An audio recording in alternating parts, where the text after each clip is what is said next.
there we go.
Wow, that was a handful of days. I guess there was a video loaded every day I was gone though, I think. So what is it now? I think it's Monday night. And Sarah made 32 jars of salmon canned today. I think she's got another 30 something more she's gonna do tomorrow. And she's putting all her how-tos up on the Cook and Eat channel again. I'm gonna get that going again. It's been pretty tough for her having this farm and all these animals and shit. What else? Quick note. We have some guests from here coming, a bunch of guests coming from here, coming fishing with me in the next handful of days. And she's getting an email ready. The logging road to get to where we are, where the boat is absolute hell right now. And they are actually going to surface coat it with something and make her drivable. Pavement or seal coat, whatever. And I'll tell you what, drive back yesterday was, for me, it was just like, God, you gotta be kidding me. Anyway, one of our guests, they're touring around in a motorhome right now. They want to drive the motorhome out there. And I'm thinking to myself, I just realized this minutes ago, I'm thinking, holy shit, don't do it. Don't do it. And I hope they're watching this video today.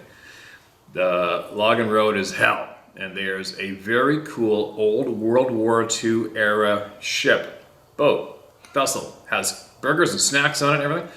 And it will go take you from Port Alberni to Banfield, and it will drop you off at the commercial dock, which is about a 1 to 2 minute walk from the hotel door where you stay. And that's where I pick you up in the boat too. So Sarah's gonna get that email across to them. To do that, I'm taking this moment right now to hopefully address them, to get it across to them clearly. If I'm cursing the world in my 4x4 ripping on that road. There's people getting out and fixing flat tires non-stop. There's a huge detour right now. I don't know what the one-way trip is by Logan Road right now. It might be 2.5 hours, maybe 2 hours. Once you get there, it's absolute paradise. And then once you get there, if you're gonna come in a motorhome, well, it's gonna be quite challenging. There's limited camping right in town there. And it's basically, when you get there, it's a dead-end road once you get there. And if you don't have a boat to get around, you're screwed. And it's very busy right now. The fishing's hot. That's a very busy time of year. So I would strongly suggest, I hope Sarah's getting the email to these guests who are coming in a couple days. She's going to get that tonight or tomorrow. And if they are watching this tomorrow morning, which would be Tuesday, please consider taking the $50 each one way, or it's $100 a person per round trip. It's $50. You can see the whole inlet all the way to Banfield. It's unbelievable. Drop off your hotel, just bring the clothes you need to go fishing, your cooler, and I pick you up in the morning, and then you can take the ship back again the next day for $50. And if there's somewhere you're worried about leaving your motorhome in Port Alberni, you can leave it at my place, and we'll get you a ride to that vessel. All right? How's that for a babble, you guys? But I needed to do, that's a big concern in my mind, because there's a conversation that just went down about 5 minutes ago. Now, what's going on in the world? I was listening to a Rumble channel video today while doing things, getting ready to go. I got to turn around and go right back out. And Scott Ritter. Scott Ritter is a very, very intelligent man. I have a lot of respect for him. He says it the way it is, no matter what. And I was listening to that podcast today on the Rumble channel. I put a link to it on the community page of this YouTube channel. Take from it what you will, or leave it. If you have no interest, fine. You don't have to freak out and email me that you don't. But these men, these individuals gather and swap very intelligent knowledge, and they keep you informed of the truth of what's going on the planet. And it affects every single one of you, no matter how much you want to look away, it affects you. And I strongly suggest you listen to these people. Anyway, enough of babbling. I'm babbling. It's like I've been stuck in a boat for a week. Right? What else? No bear problems here currently. My neighbor who lives down the road said he's heard nothing but gunshots the past few days. And I have a funny feeling that the culprit may have been dusted by somebody else.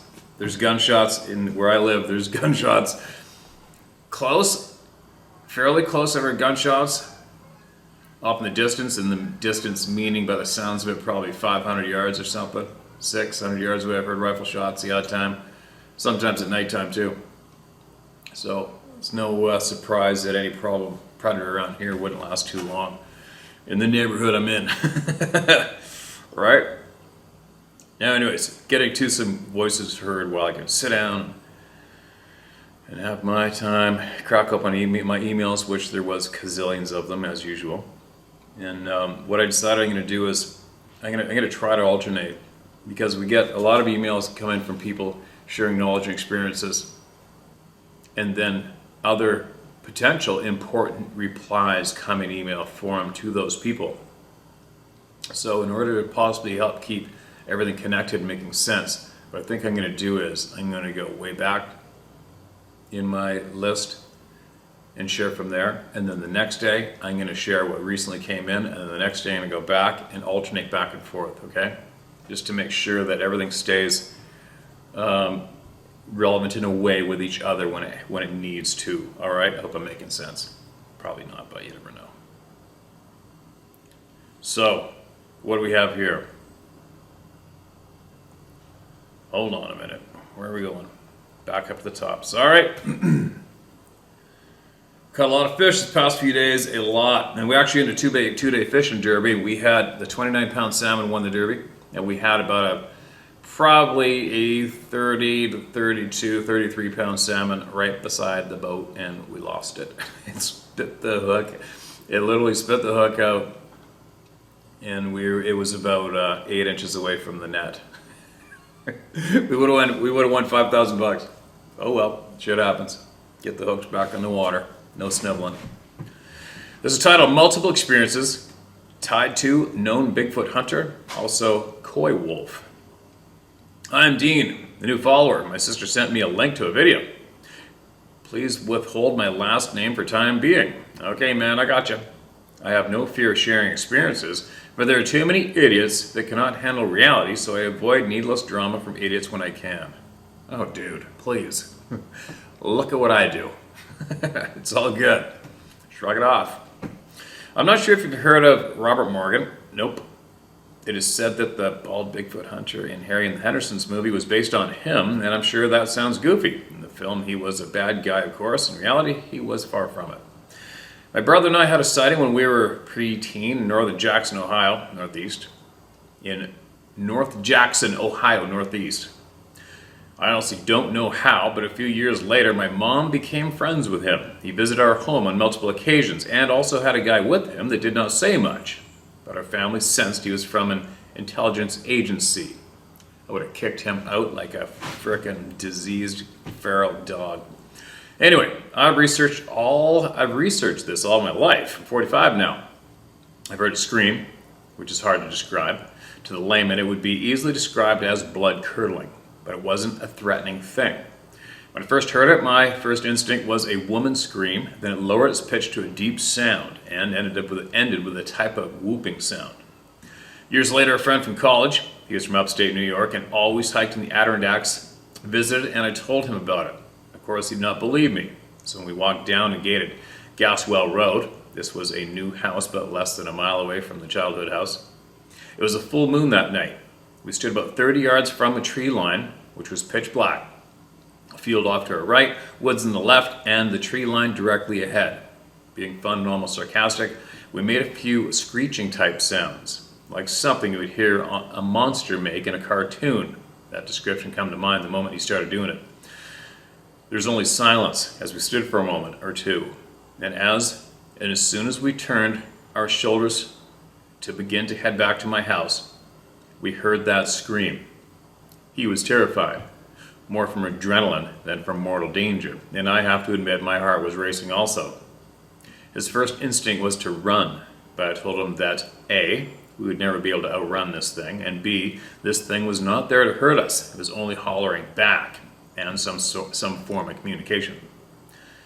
About a year later, I was playing pool with a local friend at a bar, and somehow we got talking about paranormal things, and I told him about the scream incident. I did not tell him of the childhood experience, which is another story of its own. So thinking I was full of shit and wanted to have fun, he took me up on the offer to see for himself. I honestly didn't expect it to happen again, yet somehow I knew it would. Crazy. We walked down that same gated dirt road, probably 2 a.m., and I told him to make that monster screech sound, and he did. And again, it screamed back. I did not have time to tell him no to run, so I found myself running after him to calm him.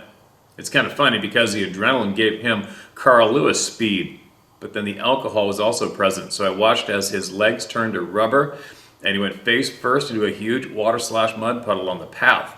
And that repeated about 3 times, getting up, running, falling face first into another puddle. It made me realize that I've become very adapted and used to things that are a reality, but to the rest of the world they're an impossibility. I've always sought to learn more about the unknown in life and have little interest in the knowns, most of which are bullshit. People just want to watch the Kardashians and call it a day. I'm happy to share more. This is just one experience, and if you Google Robert Morgan, you'll see that he's probably the authority on Sasquatch. He would bring a book with him and ask everybody who claimed to have an encounter a test question based on the book cover to see if they could point something out. Other experiences of mine vary from its ability to mimic and throw sound that defies all logic, to 3 black SUVs another time, to local law enforcement telling us they would not go down that road. After the childhood experience, I did some exploring in the backwoods and believe I found a nest, basically a stomped out area, an indentation in the ground, a large tree with snap sticks placed against it around its entire base, probably 100 of them.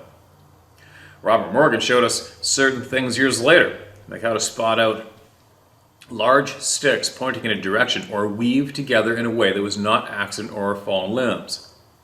I have a theory on them, and the term watchers is the best way to describe my theory in short. I'd be happy to share more if interested. I'm actually now in Summerfield, Ohio. There's a large Bigfoot statue in town, Caldwell, Ohio, and there's some sighting history here. But I also think we may have another one, according to the maps. This is one of the biggest hotspots in the country. But also, there's something about this land. I found this tooth a few weeks ago, and I've seen what I believe to be a coy wolf. Very big. And one of my guys had an experience recently with the knocking and sound mimicking. We're building a recovery center retreat here. Here's a pic of the tooth I found, and I will be exploring a bit and tuning into my senses more to see what I can learn regarding the friend we may have here. This is a quarter next to the tooth. All right, here's the tooth. Get that reflection out of the way.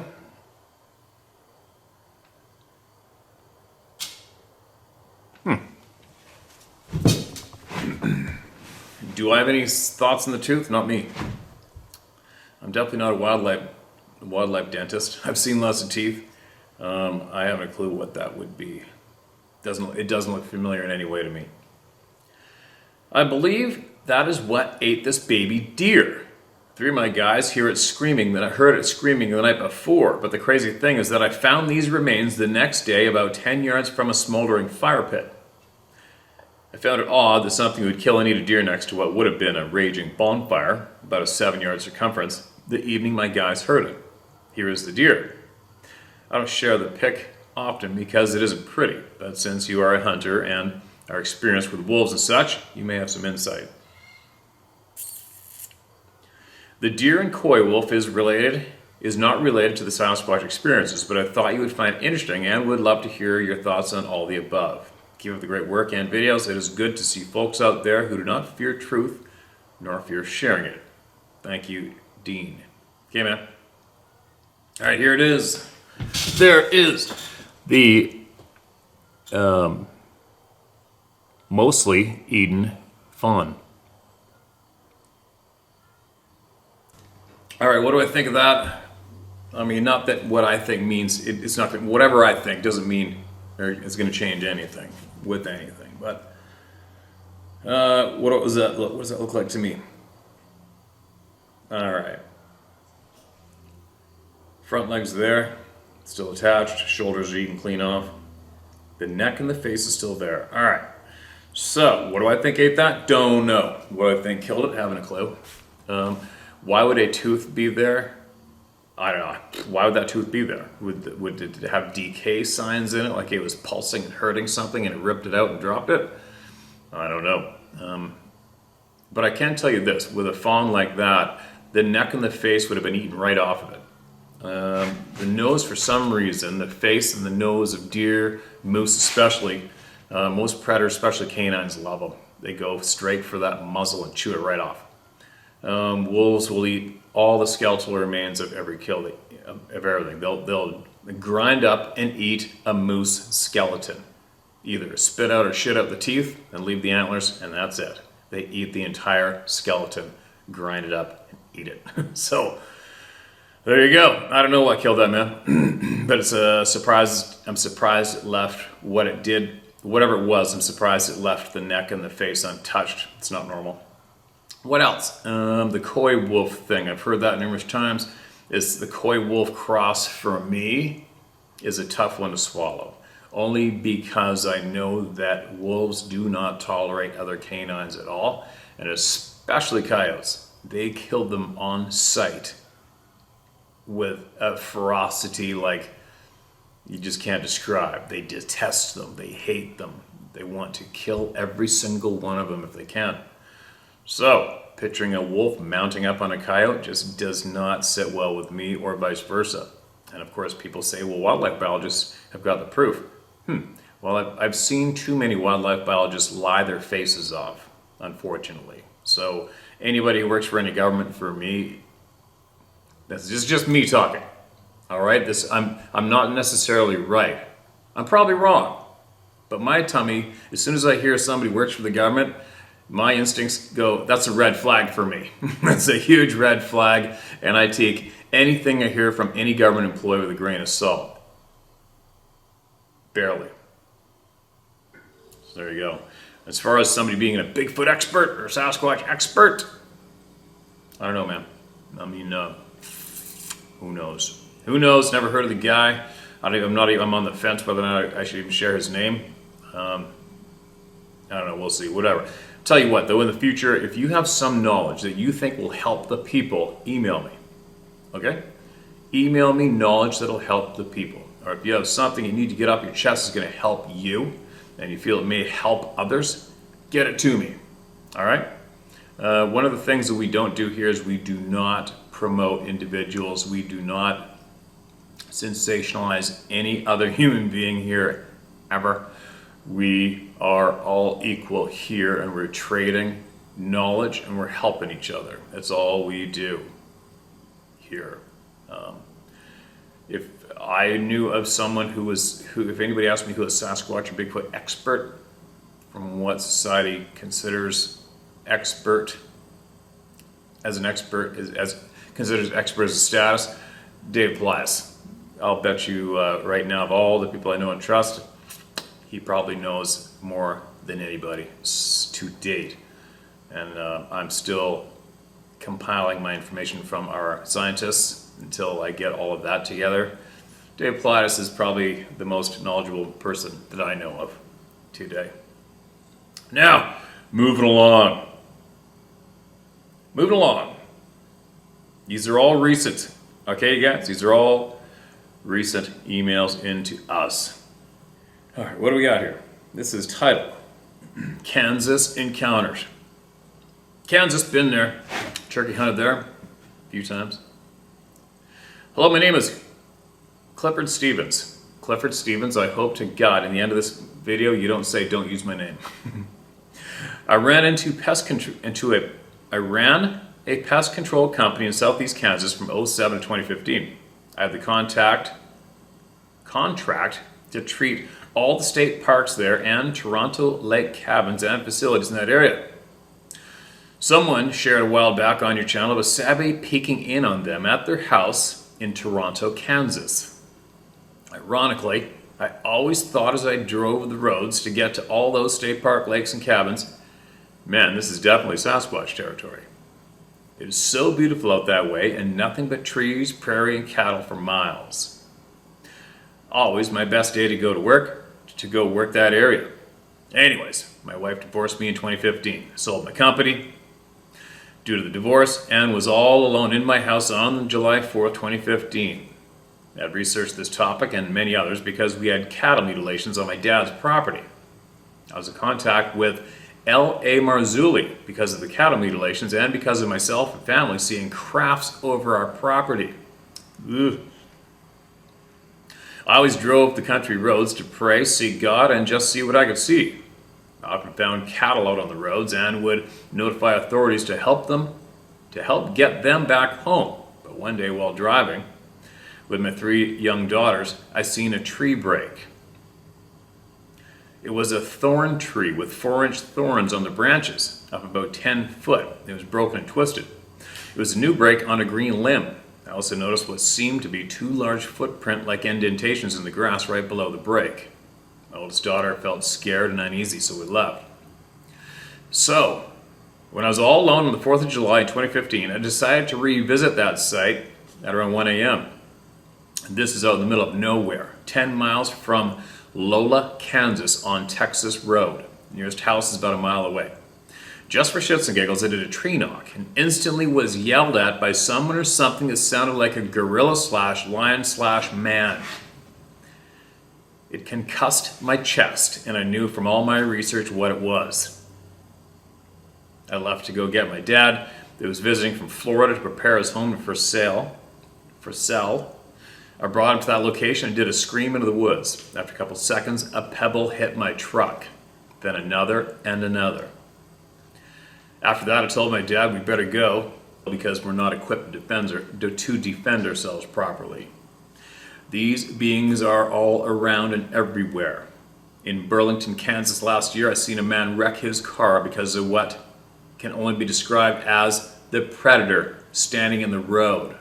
It was a shimmering being standing upright over 8 feet tall from my vantage point. And it was at night, and the car light illuminated this being. There's a nuclear plant only a couple miles away, and I also witnessed strange dog-like creatures at night from my girlfriend's balcony that I thought were deer at first. I said hey to them, and they didn't even look up. No way they were deer. Very strange things occur there, and no one seems to care. I'll write more later on. I'll write more later on, brother. Be blessed and keep moving forward. Okay, man. Clifford, thanks for sending that in. And thanks for being brave and sending that in and using your name as well. And it's interesting. I'm always interested to hear of the nuclear sites not being too far away. Obviously, that is a very popular item when it comes to strange goings-ons on the face of this planet. And I wonder, since we've been sharing that honesty, I wonder how many people have gone seeking these places out and getting in ship or getting too close to them. I wonder. I'll bet you lots. Well, then again, maybe not, right? Maybe not. I don't think I've ever read somebody who claimed to have seen one of these things in that state, or something in the state of, like the Predator in the Predator movie, being illuminated by headlights. That's interesting as F. I would be curious. Maybe if you think it's worthy enough, if you think the description of what you saw is worthy of retelling, maybe email me back, sorry. I'm pretty tired right now. Email me back with a full detailed description of what you saw in those headlights. How did the headlights illuminate it? What was the light from the vehicle bouncing off of when it came to that thing in the lights? That's interesting as hell to me. I'm very curious as to what that would look like. So obviously it didn't absorb light. It bounced light off of it. It illuminated. But what did it look like when it was illuminated? What did it look like? Could you see eyes in that thing? Could you see digits, like fingers, toes, anything? What did you see? What did it look like? I want to know how that shimmering image looked in headlights. Did it cast a shadow? Do you know what I mean? Because that's the first I've heard of that, and that's got my curiosity piqued. Now, another voice to be heard is titled "A Portal Opened in My Backyard." Hi Steve, thanks again for reading mine and my family's stories on your channel. I really don't think that I would ever have anything else to write in, since it had been 42 years since my last encounter. But I was wrong. I have pondered other to write this in or not. I pondered whether, probably, to write this in or not. Some true things are stranger than fiction. I had put in my last email that I had a few experiences in the park about a mile from my house. That Scott Carpenter had mentioned in one of his videos. Now I know this is going to be hard for a lot of people to believe, but it's absolutely the truth. When you live in the city as I do, the city comes once a month to pick up trash from the side of the road. I was walking all over my yard just picking up small things to put to the road when all of a sudden, wow, this sounds crazy as I'm trying to write this, a black bear literally came out of thin air. The only explanation is a portal opened. But of all things, a black bear, my little dog took a few steps towards it, and it took 3 steps towards my dog. I started yelling and screaming and was able to scare it away. For several days, I was afraid to let my little granddaughters play in the backyard, thinking, what if the portal hasn't closed? But of course it had. 2 months later, December of this past year, we had a very unusual warm day for December. So I went out on my front porch to smoke and FaceTime my sister. I was enjoying a conversation when all of a sudden everything went absolutely quiet. Several species of birds and the tree frogs, all being very loud, just stopped. I asked my sister if she heard that. There's a few typos, minor ones. She said she didn't hear anything. What happened to all the birds and the frogs? Now here we are in March 2022. I decided to go on YouTube to see if Scott Carpenter had put out any new videos, and he had. He was talking about how these things will follow you home. He said they would leave feathers, dead animals, and would hit the side of your house. Steve, I kid you not.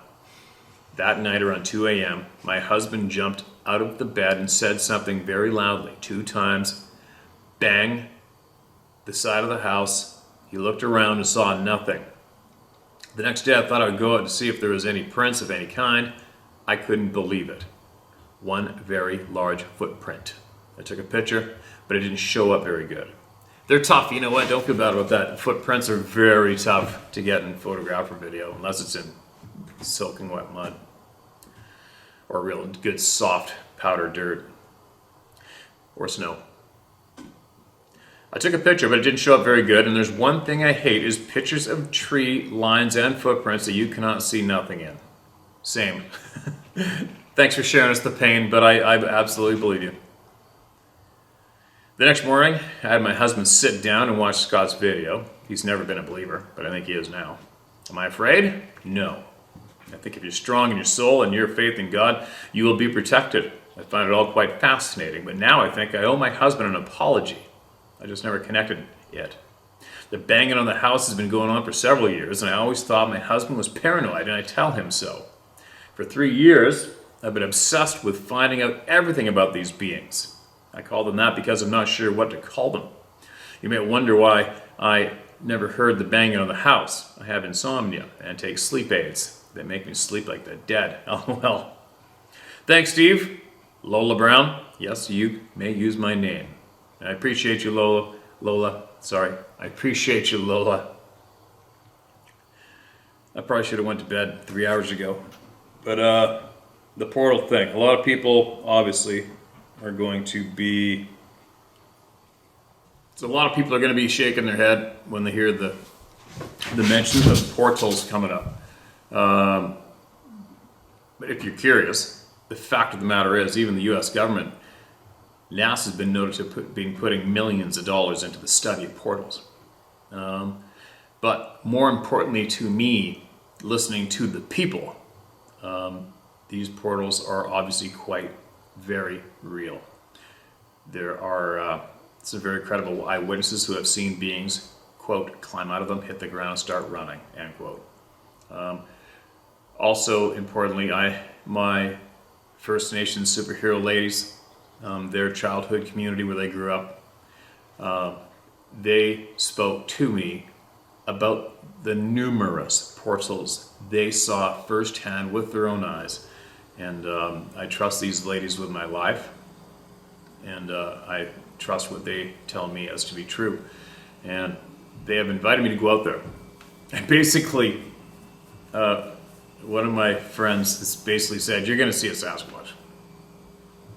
Right? That's how common it is out there. I know the area, and I do agree that there is nothing but crazy stuff going on all around within probably a 40-mile radius of that being the bullseye. And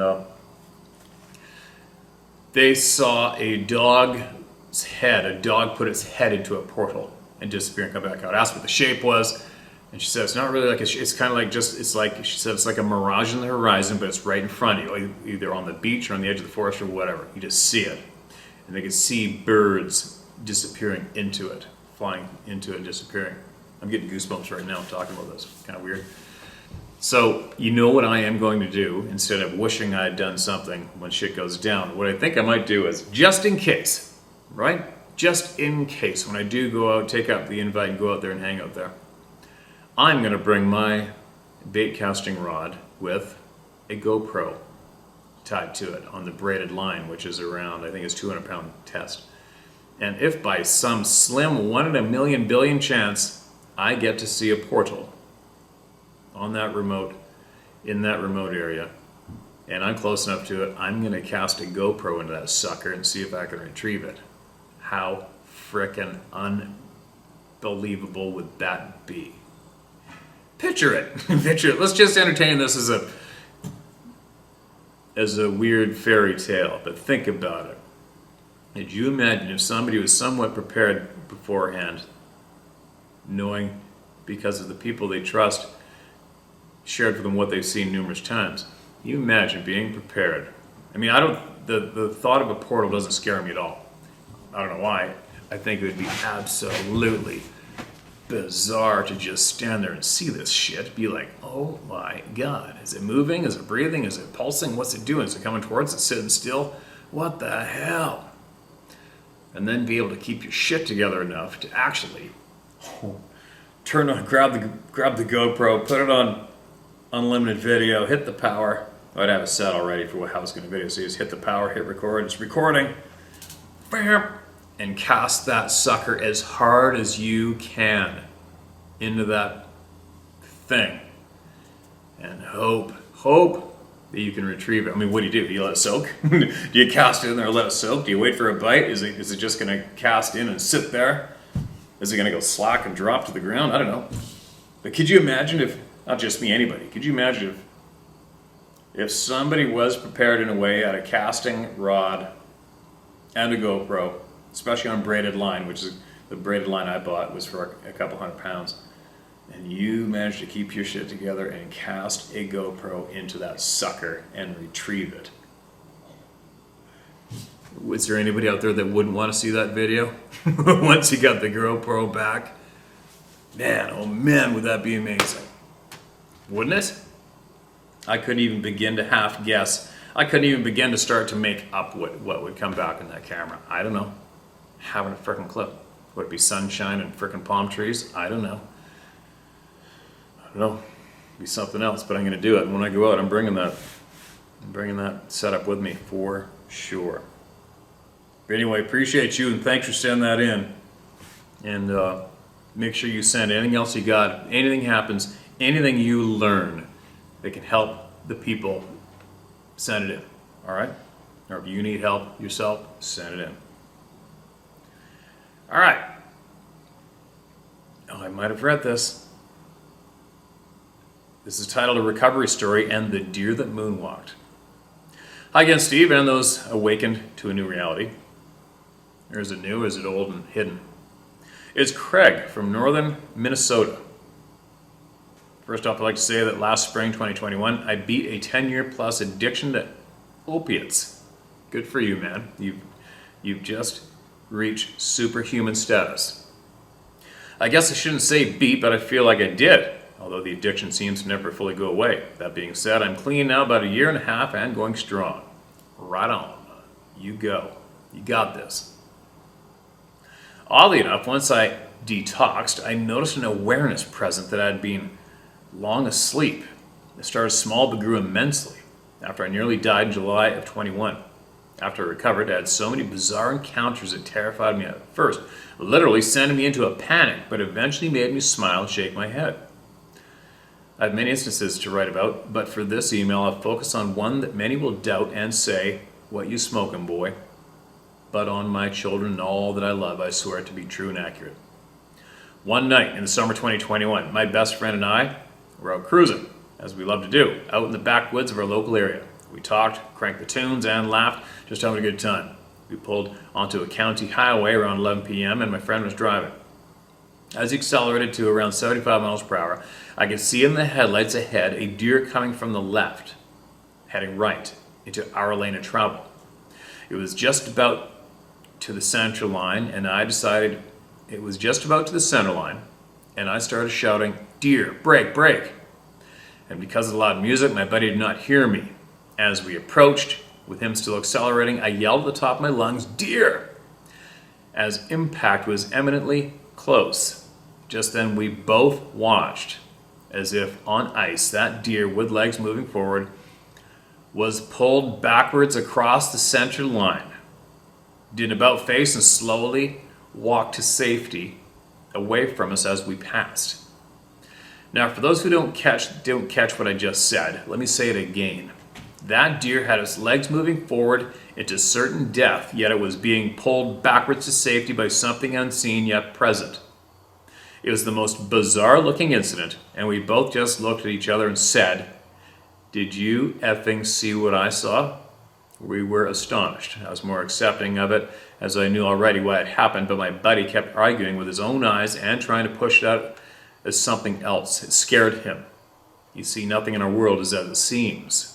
It's so much more than we know yet. For some reason, some of us are giving a lens to view it for what it is.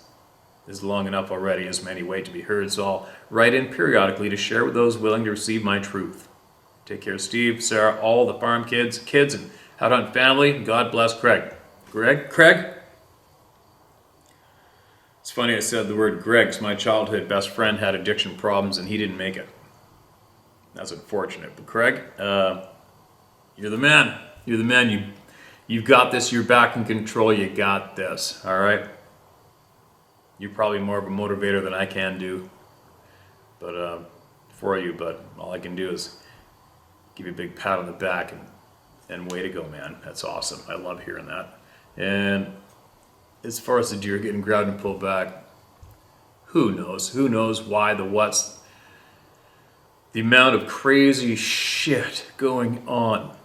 There's I could think of multiple reasons for something like that happening. It's either something had the opportunity to mess with you. It might have just been standing there and did it just to mess with your brain. There goes a deer right there in front of the shop door. Like literally 5 yards in front of the door. How's that for a coincidence? Anyway, it's either something absolutely messing with you because it could, because it was standing right there. Or somebody's taking care of your ass and knew that if that deer went through the windshield, one of you wasn't going to make it, and there goes one of the shittens following the deer. And yeah, because who knows? I mean, obviously a deer's life probably being saved randomly in the middle of nowhere probably isn't going to change the course of the world, right? Or is it? Who knows? I don't know. I want to hear more. Send it in, man. I'm here to hear more. Send it in. Send it in. Who's next?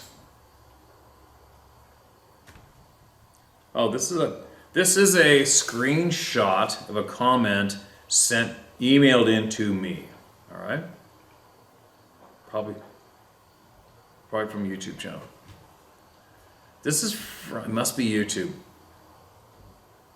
The title of this person is Costa Rica Nature Conservatory is the name. Probably must be channel. I saw a UFO land in Costa Rica, and when I went to check the site, it had several sizes of Bigfoot barefoot prints along with some strange machine or robot prints in the dirt where it was. February 28th, 2014 at 3:50 a.m. Punta Leona, many witnesses. There is a connection. It scared me so much, I returned to the U.S. to be closer to family after 20 years falling out. Something good came from the experience. I have some answers, but even more questions. Thanks for your channel. All right, that'll be YouTube. All right. Did you hear that, you guys? Punta Leona, Costa Rica. Many witnesses, February 28th, 2014. All right. What are the chances one of those witnesses is watching this channel? I'm guessing it's probably right up there. So, if the person who made this comment, or some of the other witnesses that saw this on that date at that time and that place, if you're watching this, email us in a very detailed description of what you saw. And if you can, if you know other witnesses, get them to email in what they saw too. We want to hear about it, all right? Especially when you hear it's multiple witnesses like that. Life-changing, no doubt. Crazy, eh? Crazy. So much shit's being held back from us over the years, isn't it? There's so much shit that's been intentionally held back. And people wonder why when I first came out publicly, I just started shitting on the past so-called big names. Shitting on them as they deserved every little drop of it for doing what they did. Intentionally withholding valuable information from the people and intentionally changing or covering up the honest testimonies of brave people who, God only knows how much time and courage, how much time it took to build up the courage for a lot of these people to share their experiences with these assholes, only to be shit on and kicked to the curb and hidden in the darkness again. We all have read how these encounters affect people. How it makes them terrified, it makes them double terrified to share, gives them PTSD, gives them anxiety, social anxiety, all sorts of anxieties. And could you imagine you come across some group of pricks or a prick who claims to be some kind of, expert or whatever they want to call it, support, send us in your experiences, and they turn around on shit on those people, or change the story, or share the story and leave out the details they don't want you to hear. Sorry, man, but yeah, I don't feel bad at all for shitting on those losers. At all. I know, just ignore them, Steve, I know. But, like I said, sometimes people got to fight, right? And the truth that must be shared. And you're not going to share the truth from being a passive, soft kitten. You get in their face, ram it down their throat, and tell them you know exactly what they did, and call them out, and square up and face them and look them in the eye. Listen to me go. All right. Moving along. This is titled Believe. Steve, I'm writing to tell you that I do believe, but I've never seen a Bigfoot or a Sasquatch. I'm 70-something senior citizen. I grew up in the forests of California. My father worked for the U.S. Forest Service for 36 years during the 50s and 70s. He passed now, so I can't ask any questions. But I remember him telling my mom that he had some strange feelings out in the forest, i.e., the whole forest going dead quiet. Also, some of these feelings made him leave the area. I asked him, as a young adult, if he ever saw a Bigfoot, and he always said no. Excuse me. My father was a native of the northwestern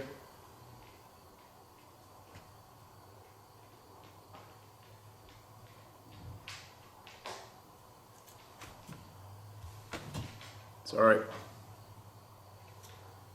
Oh my God, there's a chicken in here trying to roost. It's basically dark outside. Sorry, you guys.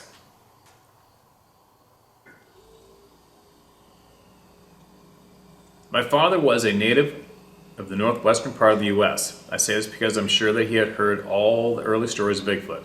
He worked with loggers and Forest Service personnel for the majority of his career. He was often out in the backcountry for weeks. He was actually more comfortable in the forest than he was in a public setting. Same.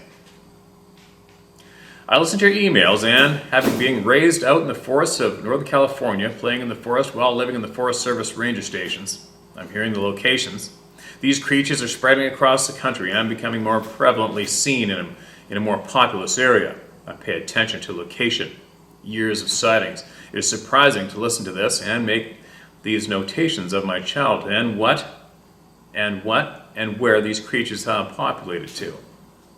I appreciate what you have set up for believers. I'm a believer and a conservative person. Keep up the good work that you're providing for the believers. Thank you, Wanda. You can use my name. Okay, Wanda. I appreciate you emailing in. And one thing I'd like to add to that, or just give a little bit of take, what I got to say is, it's just for me. I never dictate to anyone. Take from what you will or leave it. It's your own personal puzzle, your ride. But the believer word, I don't use that word at all. I eliminate the believer label altogether. It's knowledge. So at this stage of the game for me, it's whether you know or not, or what you know. So you're either a knower or you just don't know yet. Believer, I don't know. It is what it is. Everybody's going to use it. It's innocent. But I just, for me, I really, really stay away from the word I believe it. I'm more like, I know. And a lot of people out there just don't know yet. Anyway, absolutely appreciate you sending that in. And sounds like your dad is my kind of people. I would have loved to have sat down and picked his brain and listened to him talk. I love listening to our senior members of society talk. Love it. You can't get better knowledge than from them, right? All right. I just found another novel. Should I do this? Am I going to get in trouble inside? All right. I'm going to do it, and then I'm going to get going. It's titled My Life. Steve, please just use my first name, John. I've been a part of the H2H, How to Hunt, for about 2 years now. Your channel has helped me through my journey after my first sighting. For that, I cannot thank you and the rest of the family enough. I've learned a great deal from you. After my sighting, I did not return to the mountains for a full year. Through some knowledge and education from you and the gang, I now go and enjoy myself. Yes. Now on to the beginning of my ride. I decided one day to head up into the mountains to go look for ginseng. I had no idea where to look for it. Through research, I started to determine where it was going to be based on percentages. So I headed up into the mountains starting in April. I searched for at least 2 weekends a month till the second week of September. During this time, I had 2 separate instances where things were weird, but I did not know what to make of it. The first was, I was walking, and once I got into an area that was kind of tight. On the left side of the ravine was covered in laurel bushes, and on the right side was rocky and really steep. I was walking up the trail and noticed that my steps were almost like double or a fast echo. I stopped walking and then started again. Again, my steps sounded like a double crunch in the leaves. This time I stopped. I did not finish my steps and hovered my foot over the ground. At that point, I heard a step up in the laurels. In between the second and third time, I verbally abused whoever was trying to scare me, telling them the joke was over. Come out, they're busted. This happened 2 more times, then I lost it. I proceeded to take my walking stick and smash everything around me. I now know that guy was probably up there literally rolling on his face, laughing. Okay, whatever it's ROFLMAO. I continued up the mountain without any more funny business. My second ordeal was in another mountain range. I was driving up, stupid little bugs. I was driving up to where a fire road gate was. I parked my truck and got out. I hopped in the back of my truck, grabbed my backpack.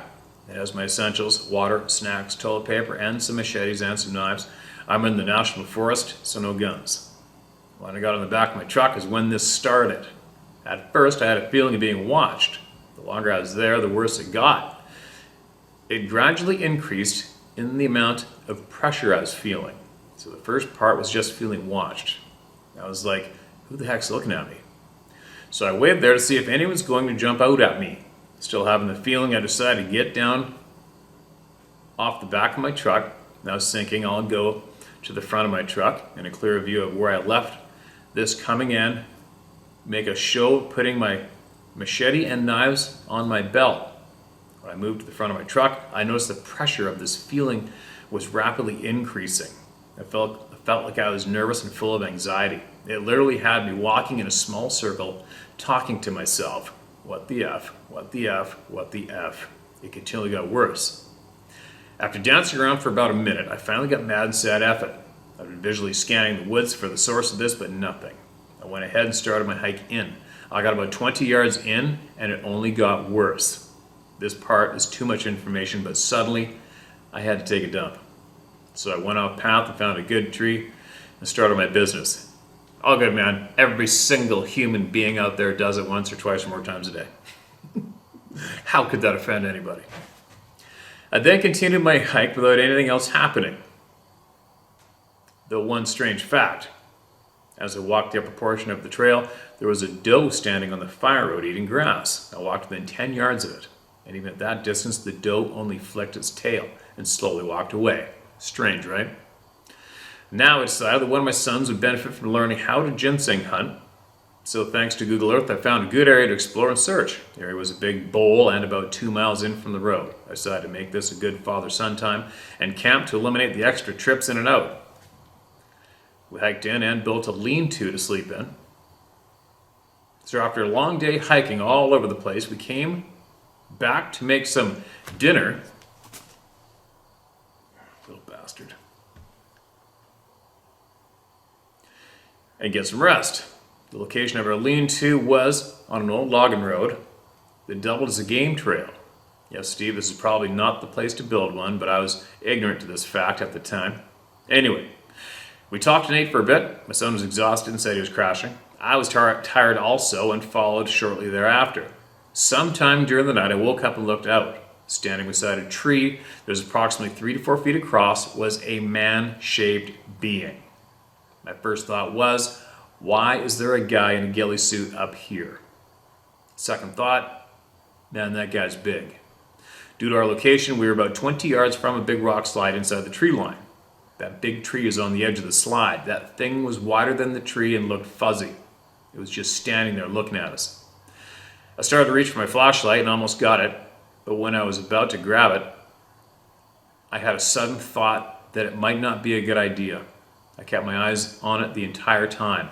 Then I opted to try and open my eyes wider to let more light in. But that just made my eyes dry out. I had to rub my eyes. Then I had to rub my eyes. When I finished, it was out of sight.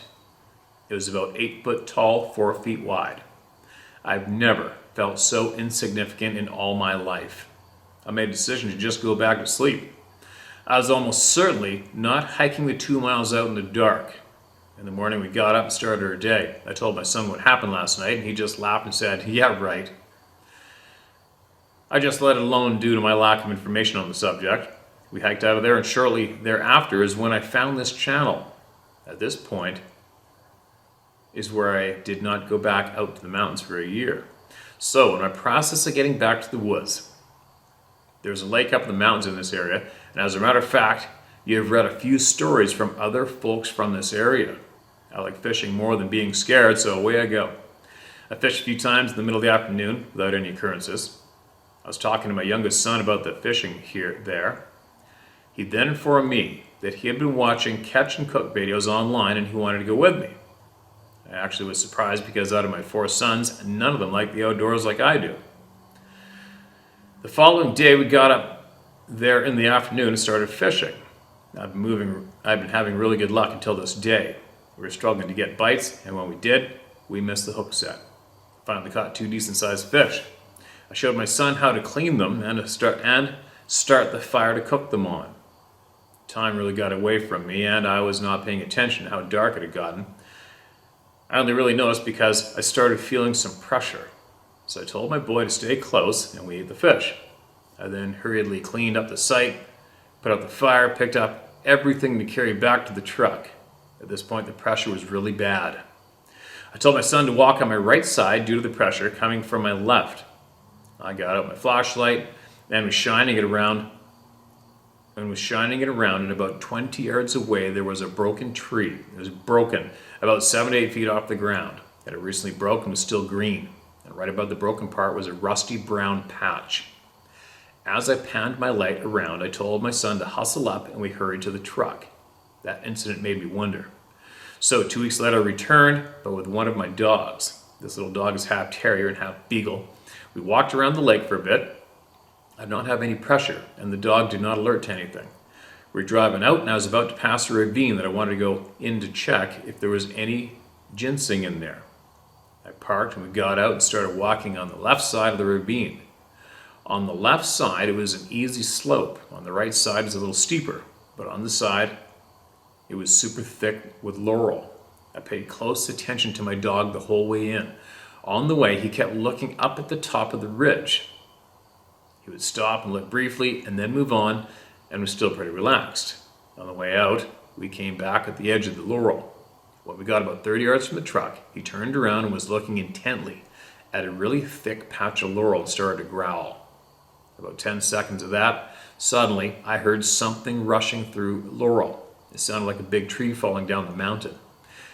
It was just brief, but it scared the crap out of my dog. He ran up onto my legs and started whimpering. At this point, I spoke out loud and said, "We're leaving." After that ordeal, I was still pretty shook up about this whole Sabbath thing. I found a group of folks that were having a convention about Bigfoot. Well, I ended up going to this convention to see if I could learn something. I walked in, looked around, found a seat near the back. After listening to some of the stories, we went on break. As I walked out, a Native American man motioned at me to come over to him. When I got there, the first thing he asked was if I was in the military. I informed I was not, to which his response was, "So you've seen one, huh?" I was kind of shocked because I didn't talk to anyone. I told him what makes you ask that question. He said that it was the way I entered the building. He was standing on the right inside the door. He said I was extremely observative and that he has only seen that from military personnel and people that have had experience with these beings. So I told him all my experiences, and he told me I was probably marked. I asked what that means. He said, they will know when you enter the forest, and they know what kind of person you are. We talked for a while, and again it was after. We talked for a while, and again after it was over. I decided then I was going back to the mountains the next day. On a map, I'd found another lake that I wanted to go check out. So you can't drive into this lake, it's gated. I started hiking in. I ran into a man and his son. I stopped and talked to him for a minute. We chatted for a few minutes, and at the end of our conversation, I asked if he saw anything weird. To which he said, "What do you mean?" I didn't care to elaborate. I just said, "Any weird noises or see any strange things?" And he immediately cut our conversation short and said he had to get his autistic son home. I found this highly interesting as it brought up something from a few stories from you.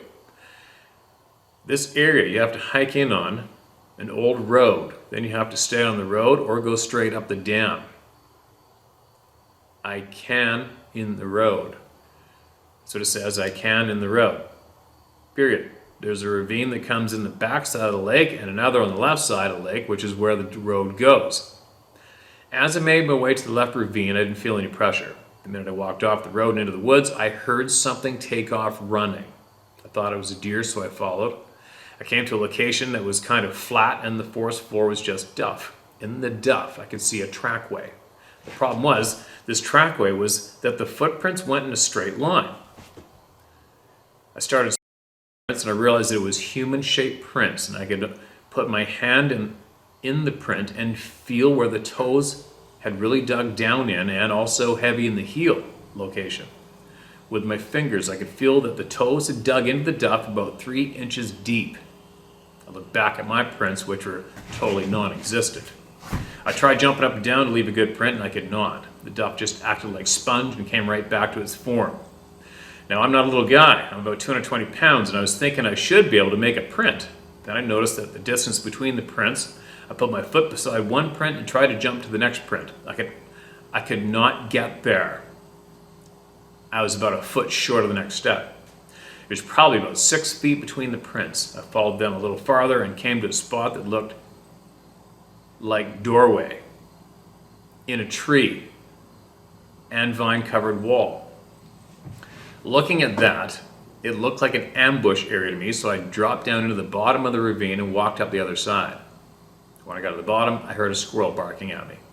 I found this strange because the squirrel was all the way at the top of the side I was going to and back towards the lake. It was a long ways away. I found it strange because usually I'm near the tree the squirrel is in when they bark at me. I noted this and began climbing the other side of the ravine. About a third of the way up, I found a game trail that led deeper into the ravine. As I walked in this game trail, I heard the squirrel again, this time coming from the bottom of the ravine, right where I'd just come from. As I walked deeper into the woods, I got tired and thirsty. I found a nice rock to sit on, pulled off my pack and got out of water and a pack of nuts. Just as I finished a drink, I saw a figure walking, but leaned over as if sneaking down at the bottom of the ravine, going between 2 trees. It was the same color as the pine needles, like a rusty brown color. I only saw it for a second. I listened for any movement and saw nothing. I listened for any movement and nothing. After about a minute, I heard a bird start to chirp very loudly and rapidly from up from behind me. It did this chirping for a full minute and then it stopped. I sat there a bit longer and the chirping started up again, but this time across the ravine, a knocking started up. The knocks and the chirps were in sync, rhythmically at the same time. This lasted about 30 seconds. I stood up and said out loud, "Okay, I'm leaving now.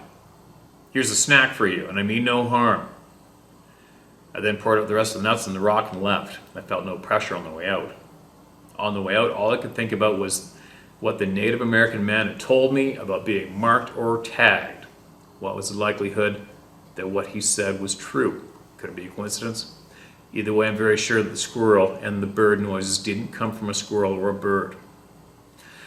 Well, it's almost ginseng season again, so I'm sure I'll have more for you and the H2H family soon.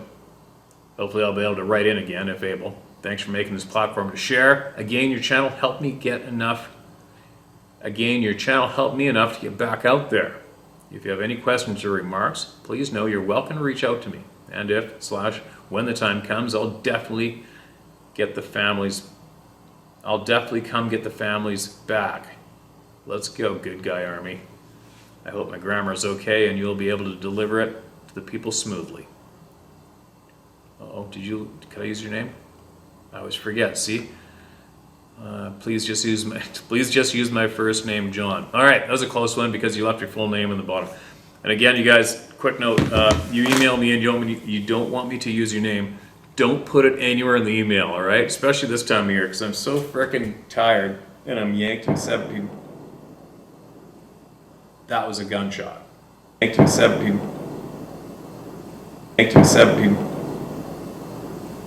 In the darkness. That way, it sounds like maybe a quarter mile or something. There you go. What was I saying? If you don't want your name used, don't put it anywhere in the email. And I mean nowhere. All right? Because especially a longer email too. I'm lucky because I'll read the whole thing and I'll get to the end and I'll just keep reading and splatter out the name after you told me not to in the very beginning. Sorry, I'm not perfect.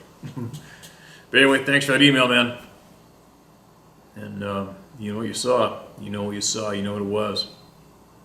Email us more. You come across knowledge you feel it can help the people, you email us back in, all right?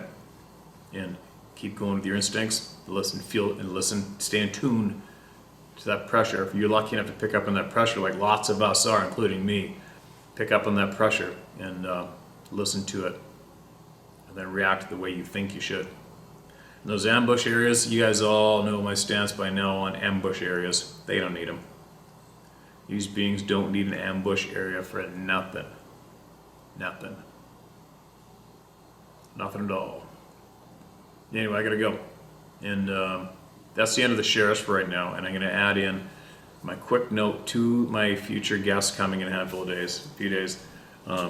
Please reconsider your plans of taking your motorhome on that logging road. It is so nasty right now, it's not even funny. And it just makes me sick, the thought of you being stuck on the side of that road with tending to a flat on your motorhome. It's up to you, you'll make it there and back, but if you got some spare wheels and you're willing to do that, fine. But your experience here would be way, way larger if you were to take the Lady Rose, Google up the Lady Rose online, or Sarah's going to email you the details anyway. And please consider, just pack the clothes you need, the cooler you want. The Lady Rose will give you the most craziest, beautiful tour of the Alberni Inlet all the way out to the west coast where I am, drop you off. Literally, it'll take you almost 2 minutes tops to walk to your hotel. And then I will pick you up at that same dock in the morning, and you're going to have a hell of a time. And then you can go back on the Lady Rose again. All right? Or not. And the parking out there in Banfield is very challenging right now. And you will not be able to find a parking spot for your motorhome right in town if you do camp at one of the campgrounds that are down the road. So it might make things a little more difficult. But anyway, there you go, you guys. Thought I'd throw that personal message out because I could. What else? That's about it. Time's ticking, man. Time's ticking. All I think about is the north. Probably, I don't think I actually really stopped thinking about going up north at this time of the year right now. I think about it nonstop, as I'm still doing all my other shit, but can't wait. It's gonna be interesting to see what happens, if anything odd happens this fall. Something usually does. Hopefully it's nothing too stressful. Because I don't want it ruined for me, and I really, really, really, really need to take up my First Nation superhero ladies offer to go out to that community with them. Can't wait to do that. I can't wait to do all sorts of shit. I'm babbling like an idiot right now. I gotta go. So, share my story at hunt.com. Share it. Share the knowledge. And I will guarantee you there's a piss load of knowledge coming all of our way shortly. Alright? I've already got a whole bunch of it. And I'll deliver it in one great big nasty batch that nobody can stop. Later.